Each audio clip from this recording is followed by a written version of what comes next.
Forget about it. No, don't. Hi, this is Chris Velt, and welcome to another episode of the History Lessons. I'm here in Blaine, Georgia, formerly known as Talking Rock, formerly known as Sanderstown, named for the Sanders family. Also the site of Tolona Mission, one of the earliest missions in the Cherokee Nation. And today, we are at one of the explanations for Talking Rock. There's a lot of stories. This one's my favorite. So, the rock in front of you is purportedly the Indian Council site, and the Talking Rock from which the Indian Council and those in charge would talk to the Indians. You can hear and see the wonderful waterfalls. This is really a serene place. We're in a bit of a bowl here on private property on 190 something acres, and the property to be known as an event space known as Bear Grass. Now, the owners have allowed me to come here and show this to you, and I'm happy to do so.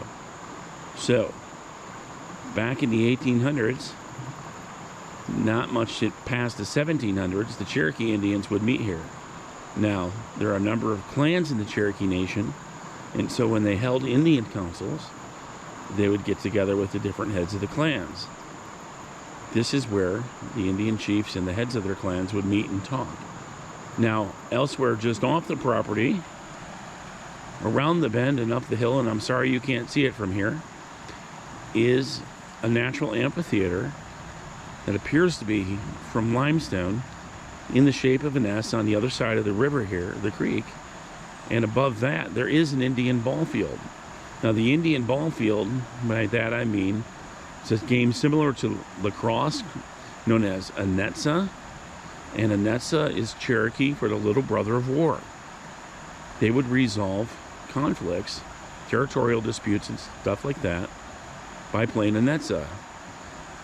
They would rub down like some kind of a plant that would make them more slippery, and they would line up. They'd have the same amount of people on each team, and whoever won would win whatever the prize was. But back to the story. The Talking Rock is a magnificent place. It's super beautiful. One thing I should describe to you about the property, although you can see it and you can hear it, you don't just get the feeling of being here how serene this place is. As soon as you drive down into this bowl, into this valley, to this notch of water here, it's super peaceful. This is a peaceful place. This is a gorgeous place. And coming up in the future, at this site, there are going to be corn mazes and hay rides and fire pits and games for people to play, like horseshoes or cornhole. And this is going to be open from September through November, pretty much on the weekends to the public, for people to come and enjoy it. And this is going to be the first year it's been in operation. It's been a privilege to show this to you. I have a piece that you can read about this. It'll be linked in the video below, and also found on www.northgeorgiahistory.com.